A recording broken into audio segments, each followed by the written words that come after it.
صلوات اللهم صل على محمد وآل محمد. أعوذ بالله من الشيطان الرجيم. بسم الله الرحمن الرحيم. رب اشرح لي صدري ويسر لي أمري واحلل عقدة من لساني يفقهوا قولي وأفوض أمري إلى الله إن الله بصير بالعباد واعتصموا بحبل الله جميعا ولا تفرقوا. صلوات اللهم صل على محمد وآل محمد. بسم الله الرحمن الرحيم. الحمد لله رب العالمين. الحمد لله الذي هدانا لهذا وما كنا لنهتدي لولا أن هدانا الله. لقد جاءت رسل ربنا بالحق. الصلاة والسلام على أشرف الأنبياء والمرسلين وعلى أهل بيته الطيبين الطاهرين المعصومين المظلومين. الصلاة والسلام على بقية الله في الأرضين. صلوات اللهم صل على محمد وآل محمد. إنما يريد الله ليذهب عنكم الرجس أهل البيت ويطهركم تطهيرا. اللهم صل على محمد وآل محمد. کہ کب کون کہاں کس کو خبر کون ہے کیا ہے. کب کون کہاں کس کو خبر کون ہے کیا ہے. ادراک سے بالا ہے تیری حمد و ثنا ہے. اور 14 کو ہے یہ فخر کے بندے ہیں وہ تیرے. 14 کو ہے یہ فخر کے بندے ہیں وہ تیرے. اور تیرا یہ شرف ہے کہ تو 14 کا خدا ہے. تمام تر حمد و ثنا تمام تعریفیں لائق ہے وہی اس پاک پروردگار عالم کے لیے جو تمام عالمین کا رب ہے. وہ پروردگار عالم اتنا رحمان الرحیم ہے کہ 70 ماؤں سے زیادہ بلکہ 70,000 ماؤں سے زیادہ چاہنے والا محبت کرنے والا ہے. ہم کہاں اس پروردگار عالم کی حمد و ثنا بیان کر سکتے ہیں کہ خدا قرآن مجید میں خود ارشاد فرما رہا ہے یسبح للہ ما فی السماوات و ما فی الارض کہ جو کچھ آسمان و زمین میں ہے سب پروردگار عالم کی تسبیح بیان کر رہے ہیں. جناب فاطمہ زہرا سلام اللہ علیہا اللهم صل على محمد وآل محمد. شہزادی پروردگار عالم کی حمد و ثنا اس طرح بیان کرتی ہیں کہ الحمدللہ علی ما انعم کہ ساری تعریفیں اس اللہ کے لیے جس نے نعمتیں عطا فرمائیں. جس نے نعمتیں عطا فرمائیں. کس طرح سے پروردگار عالم نے ہمیں نعمتیں عطا فرمائی ہیں. ذرا اس پہ غور و فکر کیجئے کہ کیا یہ آنکھوں میں بینائی ہم نے پروردگار عالم سے مانگی تھی؟ نہیں مانگی. لیکن کتنا رحمان الرحیم ہے وہ پروردگار عالم. کیا یہ ہاتھ 2 ہاتھ سلامت جس سے ہم کام بھی کرتے ہیں نہ جانے کیا کچھ انجام دیتے ہیں. کتنے ہی کام ہم اپنے ہاتھوں سے انجام دے لیتے ہیں. کیا ہم نے خدا سے مانگے تھے؟ نہیں مانگے. کتنا رحمان الرحیم ہے وہ پروردگار عالم. کیا زبان میں قوت گویائی ہم نے مانگی تھی؟ نہیں مانگی. لیکن پروردگار عالم نے ہمیں کتنی ہی نعمتوں سے نوازا ہے کہ ہم اس کی دی ہوئی نعمتوں کا بھی شکر کرنے سے عاجز ہیں. ہم اس کی دی ہوئی نعمتوں کا شکر ادا نہیں کر سکتے. پھر شہزادی فرماتی ہے وَلَهُ الشُّكْرُ عَلَىٰ مَا أَلْهَمَ اور اس کے لیے شکر کہ اس نے نفس کو نیک اور بد کی تمیز بخشی. اس کا کیا مطلب؟ جس طرح پروردگار عالم نے ظاہری طور پر 1,24,000 انبیاء کو بھیجا نبیوں کو بھیجا ہماری ہدایت کے لیے اسی طرح پروردگار عالم نے انسان کے باطن میں ایک نبی کو مقرر کر دیا ہے. ایک نبی کو مقرر کر دیا ہے جو ہمیں بتاتا رہتا ہے کہ یہ گناہ ہے تم اس کی جانب مت جاؤ. یہ نیکی کا کام ہے تم اس کی طرف بڑھ جاؤ. یہاں تک کہ شاعر نے تو یہ جملہ کہا کہ ارتکاب جرم پر جب ٹوک دیتا ہے ضمیر ارتکاب جرم پر جب ٹوک دیتا ہے ضمیر دراصل یہ امام وقت کی آواز ہے. یعنی صلی اللہ محمد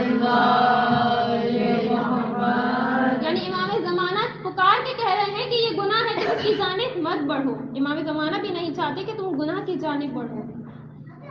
تو کتنا رحمان و رحیم ہے وہ پروردگار عالم کہ ہم نہ اس کا شکر ادا کر سکتے ہیں اور نہ اس کی نعمتوں کو شمار کر سکتے ہیں، نہ گن سکتے ہیں. اگر ہم پروردگار عالم کی حمد و ثنا بیان کرنا چاہیں تو یہ جو ماہ رجب المرجب کا مہینہ ہے، اسی مہینے کی دعائے رجبیہ کے نام سے مشہور ہے. ہمارے اور آپ کے چھٹے امام جعفر صادق علیہ السلام فرماتے ہیں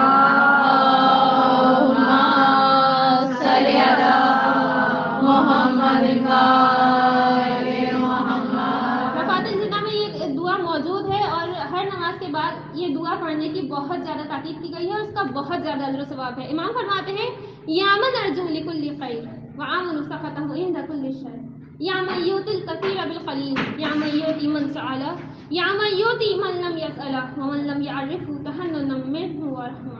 آتنی بمسألتی ایاک جمیع خیر الدنیا و جمیع خیر الآخرہ واصرف عنی بمسألتی ایاک جمیع شر الدنیا و شر الآخرہ فإنه غیر منقوص ما أتیت وزدنی من فضلک یا کریم یا ذا الجلال والإکرام یا ذا النعماء والجود یا ذا المن والطول حرم شیبتی علی النار. اگر اس دعا کا پہلا جملہ ہم پروردگار عالم کی حمد و ثنا کے لیے بیان کریں تو امام فرما رہے ہیں کہ اے وہ خدا جس سے ہر بھلائی، ہر خیر اور بھلائی کی امید کی جاتی ہے، ہر خیر و خوبی کی امید کی جاتی ہے.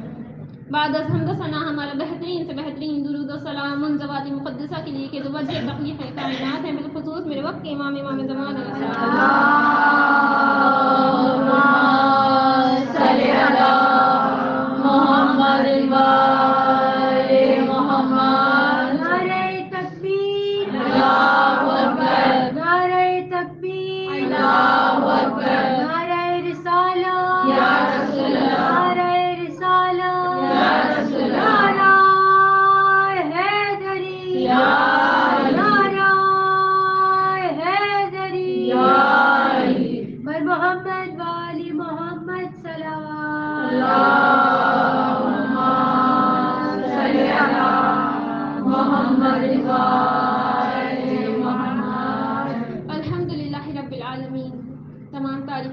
کے لیے کہ جس نے ہمیں ماہ رجب المرجب جیسا مہینہ عطا کیا ہے.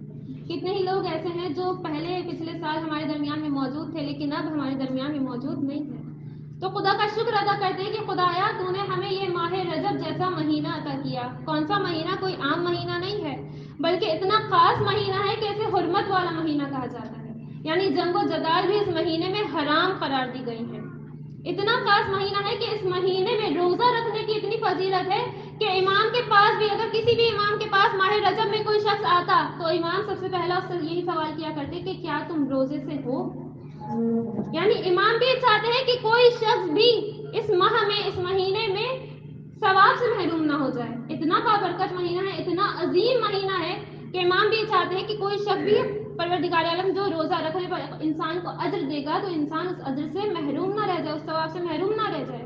اسی مہینے میں کتنی مناسبتیں ہیں، ایک سے لے کر ابھی 13 رجب بھی آنے والی ہے، ایک سے لے کر کتنی مناسبتیں ایسی ہیں جو خوشیوں کے ایام ہیں. تو پروردگار عالم سے دعا کرتے ہیں کہ خدایا کم از کم ایام ولادت میں ہمیں روزہ رکھنے کی توفیق عنایت فرما، کیونکہ اس کا ثواب اتنا ہے کہ ہماری سوچ اس تک نہیں جا سکتی.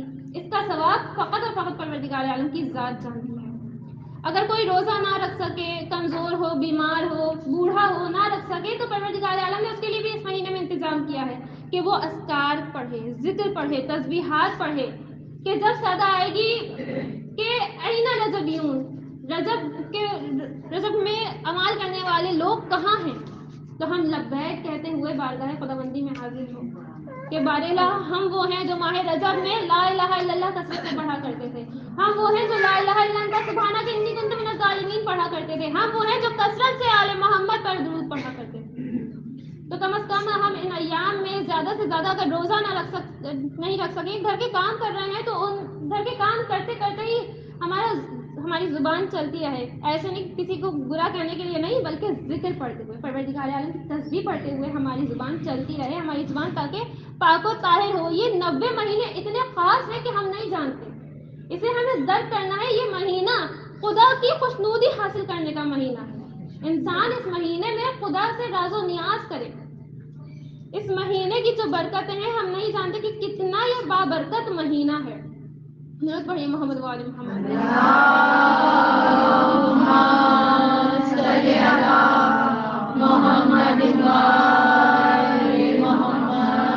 اور اسی مہینے کی جو پہلی شب جمعہ آئے گی اس کا تو نام ہی الگ ہے. اس کا نام ہے لیلۃ الرغائب، یعنی رغبتوں والی رات. رغبتوں والی رات. انسان خدا کے نزدیک ہو سکتا ہے، گناہوں سے دور ہو سکتا ہے. خدا پروردگار عالم اس کے لیے جنت کے دروازے کھول سکتا ہے، اس کے لیے جہنم کے دروازے بند ہو سکتے ہیں. اگر کوئی شخص یہ 12 رکعت نماز ہے مغرب عشاء کے درمیان میں پڑھنی ہے، اگر کوئی شخص یہ نماز پڑھے گا، روایت کا جملہ ہے کہ جب انسان کی پہلی رات ہوگی قبر کے اندر، انسان قبر میں موجود ہوگا تو ایک نورانی شخصیت اندر آئے گی، نورانی چہرے والا ایک شخص اندر آئے گا. وہ صاحب قبر کو پوچھے گا تو کون ہے؟ تو وہ کہے گی کہ میں تمہاری وہ نماز ہوں جو ماہ رجب کا مہینہ آیا تھا اور تم نے وہ نماز ادا کی تھی، تو میں تمہاری نماز ادا کی گئی نماز ہوں. اتنا اجر و ثواب. اور پھر وہ نماز کہے گی کہ میں تمہاری تنہائی اور وحشت کو دور کرنے کے لیے آئی ہوں. عزیزان غور و فکر کیجئے، کوئی شخص ہے، کوئی چیز ایسی ہے جو ہماری تنہائی، ہماری وحشت کو دور کرنے کے لیے آ رہا ہے. قبر کی پہلی رات بڑی سخت رات ہوتی ہے، انسان نہیں سمجھ سکتا، زندہ تو بالکل نہیں سمجھ سکتا، لیکن بڑی ہی سخت ترین وہ رات ہوتی ہے. لیکن قبر میں کوئی ہماری وحشت، ہماری تنہائی کو دور کرنے کے لیے آ رہا ہے تو پروردگار عالم سے دعا کرتے ہیں کہ خدایا ہمیں یہ نماز پڑھنے کی توفیق عنایت فرما. مغرب و عشاء کے درمیان میں یہ نماز پڑھنی ہے. 12 رکعت نماز ہے. ہر رکعت میں سورہ الحمد کے بعد 3 مرتبہ سورہ قدر کی تلاوت کرنی ہے. 12 مرتبہ سورہ اخلاص کی تلاوت کرنی ہے. جب نماز تمام ہو جائے تو سجدے میں جائے اور سجدے میں جا کر 70 مرتبہ، اس سے پہلے ایک تسبیح پڑھے 70 مرتبہ اللہم صلی علی محمد النبی الامی وعلی آلہ، یہ پڑھے 70 مرتبہ. پھر اس کے بعد سجدے میں چلے جائے. جب سجدے میں جائے تو 70 مرتبہ کہے سبوح قدوس رب الملائکۃ والروح. پھر سجدے سے سر اٹھائے، پھر کہے رب اغفر وارحم وتجاوز عما تعلم انک انت العلی الاعظم. پھر سجدے میں جائے اور 70 مرتبہ کہے سبوح قدوس رب الملائکۃ والروح. یہاں آپ کی نماز تمام. ادھر آپ نے نماز تمام کی اور پروردگار عالم کی بارگاہ میں اپنے ہاتھوں کو بلند کیا. جو بھی آپ دعا مانگیں گے پروردگار عالم آپ کی دعا کو مستجاب کرے گا.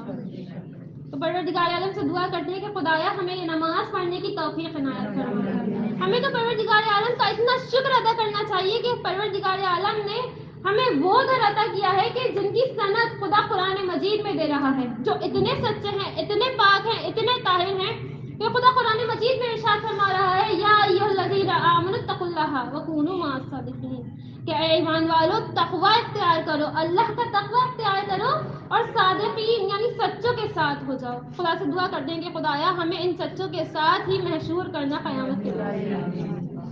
انہی سچوں میں سے ایک سچے کا ذکر کرنے کے لیے آج ہم اور آپ یہاں تشریف لے کر آئے ہیں.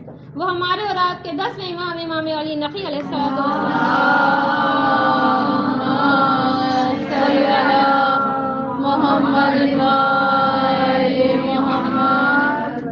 امام کے بابا ہمارے اور آپ کے نب امام محمد تقی علیہ السلام ہیں اور آپ کی والدہ ماجدہ جناب سمانہ مغربیہ. بہت افسوس کے ساتھ کہنا پڑتا ہے کہ جیسے جیسے ہم امام حسین سے آگے بڑھتے ہیں ہم نہ والدہ کے نام جانتے ہیں اور نہ ہی امام کی ازواج کے نام جانتے ہیں. تو ہمیں یہ معلوم ہونا چاہیے کہ کون سے امام کی والدہ کون ہے اور زوجہ کون ہے. امام کی والدہ سمانہ مغربیہ تھی، غیر عرب تھی لیکن انتہائی با تقوی خاتون تھی. اب امام کی والدہ ہیں کوئی عام خاتون تو ہو نہیں سکتی. غیر عرب تھی لیکن انتہائی با تقوی خاتون تھی. امام کے زمانے کا جو حاکم تھا، اگر ہم اس کی بات کریں، اگر ہم اسے یزید کا ٹائٹل دینا، خدا اس پہ بے شمار لعنت کرے، متوکل باللہ، خدا اس پر لعنت کرے، اتنا ظالم تھا. اگر ہم اسے جیسے ہم نے دیکھا بنو امیہ کا یزید، اس نے کربلا کا سانحہ برپا کیا. اسی طرح اگر ہم اسے بنو عباس کا یزید کہیں، اس کا لقب دیں تو یہ وجہ نہ ہوگا، یہ کوئی کم نہ ہوگا. یعنی اتنا ظالم یہ شخص تھا. اب ایک مرتبہ اس نے متوکل نے اپنی 90,000 فوجیوں کو بلایا. امام کا ایک لقب عسکری بھی ہے، نقی بھی ہے اور ہادی بھی ہے. امام کا لقب ہے عسکری. اب کس وجہ سے عسکری لقب امام کا ہوا؟ ہم تو سمجھتے ہیں یہ لقب صرف 11ویں امام کا ہے، لیکن امام علی نقی کا بھی یہ لقب ہے. اب ایک مرتبہ اس نے متوکل نے اپنے 90,000 فوجیوں کو بلایا اور ان سب کو حکم دیا کہ سب کے ہاتھوں ہاتھوں میں تھیلے دیے اور کہا کہ تھیلے کو مٹی سے بھرو، آگے مٹی کے میدان میں ڈال کر آگے بڑھ جاؤ۔ اب 90,000 فوجی تھے، سب نے مٹی کو بھرا تھیلے سے، ڈالتے جاتے ہیں، آگے بڑھتے جاتے ہیں۔ دیکھتے ہی دیکھتے ذرا سی دیر میں مٹی کا ایک بہت بڑا سا پہاڑ کھڑا ہو گیا۔ جب پہاڑ کھڑا ہو گیا تو اب اس نے متوکل نے امام کی جانب اشارہ کیا، بتانا یہ چاہتا تھا کہ دیکھیں میری اتنی بڑی فوج ہے اور اتنی کثیر فوج ہے، اگر آپ بغاوت کا خیال دل میں لائیں گے تو آپ کو میری فوج حاضر ہے، یہ نعوذ باللہ قتل کر دے گی۔ امام نے، روایت کا جملہ ہے، اسی وقت اپنی 2 انگلیوں کا اشارہ کیا۔ اس نے متوکل نے کیا دیکھا کہ زمین سے آسمان تک ملائکہ ہی ملائکہ جوق در جوق کھڑے ہیں۔ بس حکم امام سننے کے منتظر ہے کہ ادھر امام حکم دے اور ہم اس کو متوکل کو جان سے ختم کر دیں۔ امام یہ کہتے ہوئے نیچے تشریف لائے۔ امام نے فرمایا اے متوکل، یہ ہماری فوج ہے لیکن ہم اسے استعمال نہیں کرنا چاہتے۔ فوج کو عربی میں عسکر کہا جاتا ہے، اسی وجہ سے یہ لقب امام کا عسکری مشہور ہو گیا اور یہی لقب ہمارے اور آپ کے 11ویں امام امام حسن عسکری علیہ السلام کا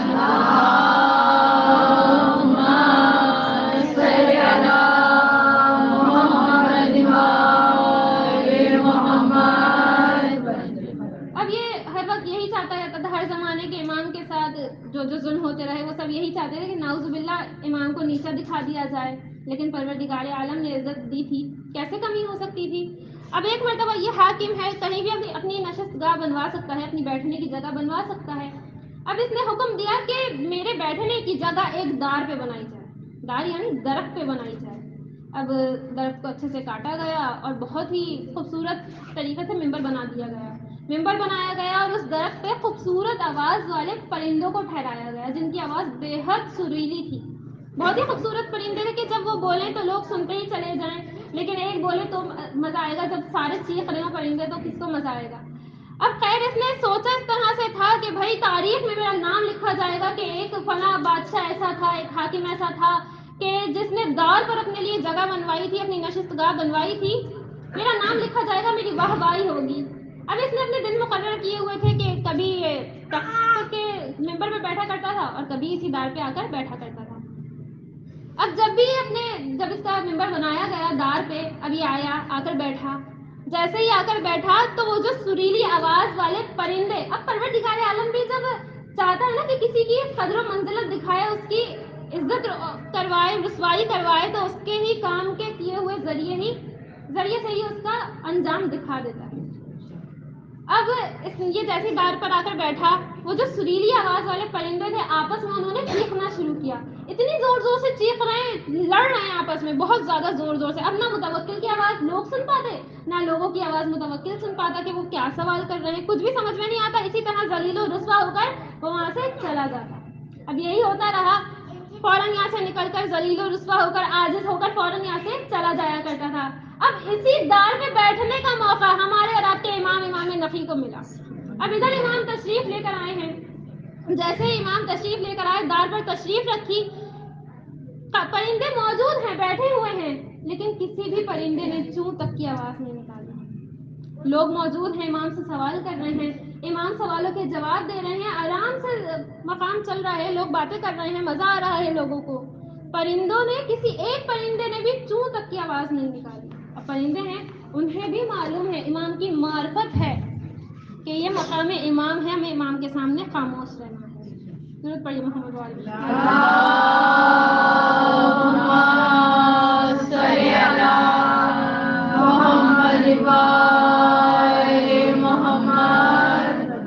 امام ہادی ہی ارشاد فرماتے ہیں کہ جو شخص بھی صبر کرتا ہے اس کے لیے ایک مصیبت ہے، لیکن جو شکوے شکایات کرتا ہے اس کے لیے 2 مصیبت ہے۔ ہم لوگ امام کے قول سنتے ہیں، سن کر آگے بڑھ جاتے ہیں، پتہ ہی نہیں چلتا کہ امام نے فرمایا کیا ہے، آخر اس میں بات کیا ہے کہ امام کیا فرما رہے ہیں کہ جو صبر کرتا ہے اس کے لیے 1 مصیبت، لیکن جو شکوے شکایت کرتے ہیں اس کے لیے 2 مصیبت۔ اس کا کیا مطلب ہے؟ تو اگر ہم یہی سوال امام کے پاس لے کر جائیں کہ مولا ہمیں بتائیے اس سوال کا مطلب کیا ہے، اس قول کا مطلب کیا ہے کہ جو صبر کرتا ہے اس کے لیے 1 مصیبت، لیکن جو شکوے شکایات کرتا ہے اس کے لیے 2 مصیبت ہے۔ تو اس کی مثال اس طرح سے دی جاتی ہے کہ مثال کے طور پر ایک ماں ہے، اس کا بیٹا اگر مر جائے تو ماں روئے گی بھی، فریاد بھی کرے گی، گریہ بھی کرے گی، لیکن کچھ جملہ منہ سے نہیں نکالے گی، بیٹا مر گیا یہ اس کے لیے مصیبت ہے، اب وہ خاموش ہو کر صبر کر کے بیٹھ جائے تو پروردگار عالم اس کو ثواب عطا کرے گا۔ لیکن اب اگر وہی ماں موجود ہو، اس کا فرزند مر جائے، بیٹا مر جائے، لیکن وہی ماں بیٹے کی جدائی پر، بیٹے کے مر جانے پر شکوے شکایات کرے، ابھی تو اس کی جوانی کی عمر تھی، ابھی تو میں نے اس کے چہرے کی لڑیاں بھی نہیں دیکھی، خدا نے میری ذات پر نعوذ باللہ ظلم کر دیا، یعنی یہ شکوے شکایات ہیں، خدا کی امانت ہے، خدا نے لے لی۔ لیکن اگر کوئی شکوے شکایات کرے گا تو اس کے لیے دو مصیبت ہے۔ اب کس طرح سے دو مصیبت ہے؟ ایک تو بیٹے کا مر جانا یہ مصیبت، دوسرا اس نے شکوے شکایات کرے، تو اس طرح سے جو پروردگار عالم اس کو ثواب عطا کرتا تو وہ ثواب بھی اس سے محروم ہو جائے گی، ثواب بھی اس کو نہیں ملے گا۔ تو اسی لیے امام نے فرمایا کہ جو شخص صبر کرتا ہے اس کے لیے ایک مصیبت ہے، اور جو کوئی بھی شکوے شکایات کرتا ہے اس کے لیے دو مصیبتیں ہیں۔ اور خدا بھی قرآن مجید میں، لوگ کہتے ہیں نا کہ آخر کب تک ہم صبر کریں، کب تک صبر کریں، تو خدا قرآن میں ارشاد فرما رہے ہیں، ان کے لیے جملہ موجود ہے کہ ان اللہ مع الصابرین، خدا صابروں کے ساتھ ہے۔ جب تک آپ کو خدا کا ساتھ چاہیے تب تک آپ لوگ صبر کیجیے، اب جب صبر نہیں چاہیے، خدا کا ساتھ نہیں چاہیے، تو صبر کو چھوڑ دیجیے، آگے بڑھ جائیے۔ تو خدا قرآن میں فرما رہا ہے ان اللہ مع الصابرین، خدا صابروں کے ساتھ ہے۔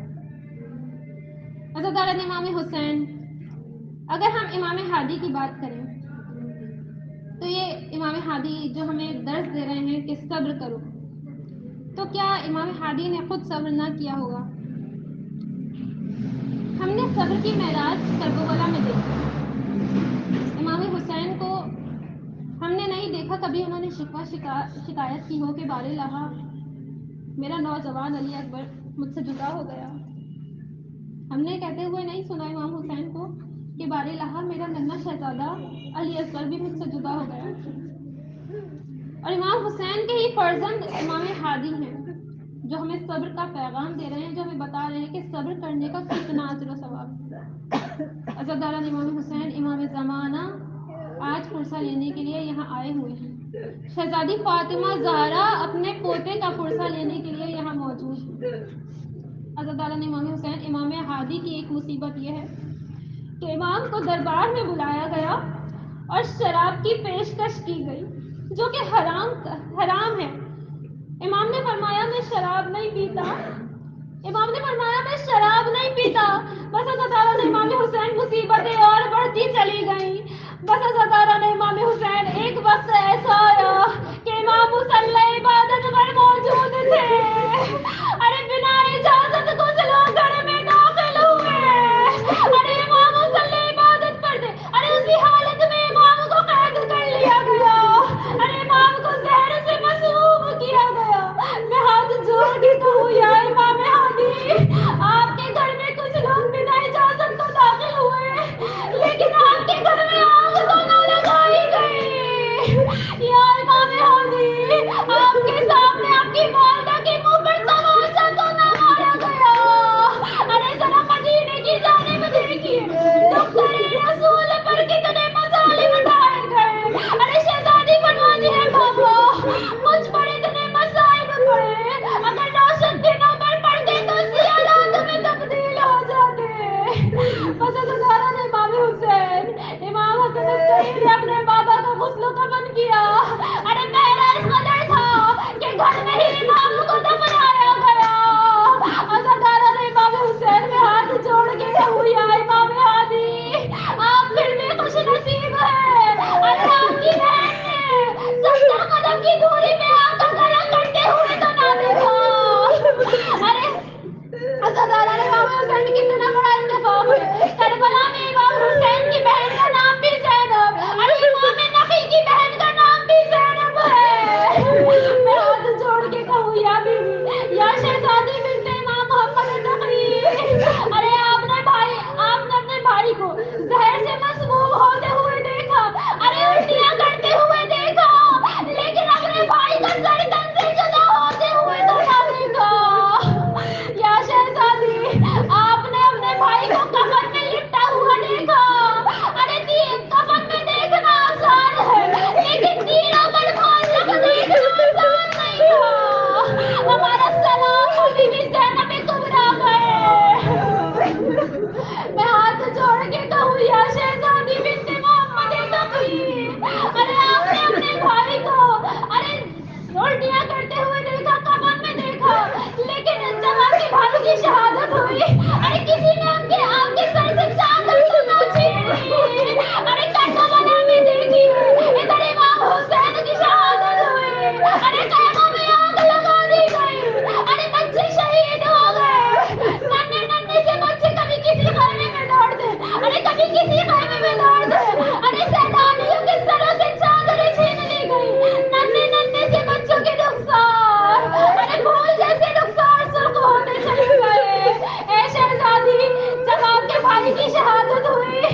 ألا لعنة الله على القوم الظالمين وسيعلم الذين ظلموا أي منقلب ينقلبون.